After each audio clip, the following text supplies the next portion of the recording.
यो लनमोवर किनेर ल्याएको होइन 125 cc को 20 इन्च चाहिँ ब्लेड भएको लनमोवर हो है। यो स्टार्ट गर्नलाई यसलाई ब्रेकलाई गर्नु पर्यो हैन, पछाडी यता यसलाई ल्याएर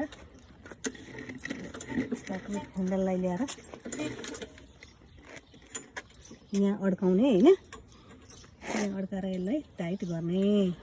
हेर्नुस् है,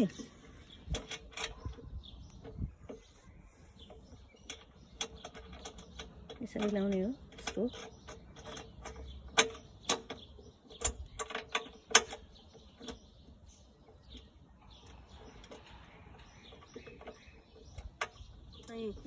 घाँस कतिको लामो काट्ने हो कतिको छोटो काट्ने हो हजुरहरूले चाहिँ यहाँ गएर यो स्क्रुलाई, यो स्क्रू छ यहाँ चारैतिर छ, यता पनि छ यता पनि छ, यसलाई चाहिँ सार्न सक्नुहुन्छ कति छोटो काट्न सक्ने हो है।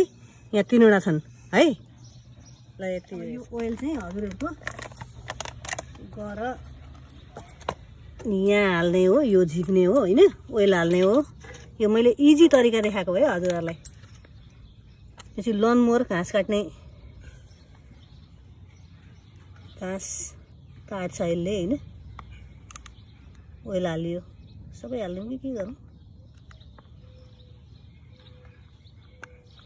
सबै नै हाल्नु होला, सबै जानेर छ। किनभने यो मैले फर्स्ट टाइम किनेको होइन, अर्को खालको थियो। यो चाहिँ नयाँ इन्स्ट्रक्सनको भएर अलिकति उ भयो है। अब ओइल हालियो,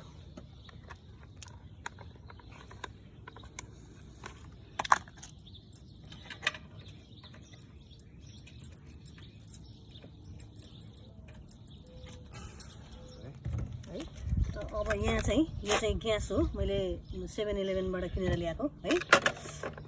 चाहिँ अब यहाँ चाहिँ हजुरहरूले ग्यास हाल्न सक्नुहुन्छ। ग्यास अब यसलाई कस्नु होला हजुर। यहाँ अलिक लुज छ हैन, त्यही हुनाले यसलाई कस्नु होला। यो पनि कतिको लम्बाइ चाहिने हो, लम्बाइ यदि छोटो चाहिने हो भने यहाँ पनि छ, यहाँ पनि छ अर्को पाल हैन। यसलाई चाहिँ हजुरहरूले यहाँ सार्न सक्नुहुन्छ। यसरी चट्टासँगले यसलाई कस्ने हो।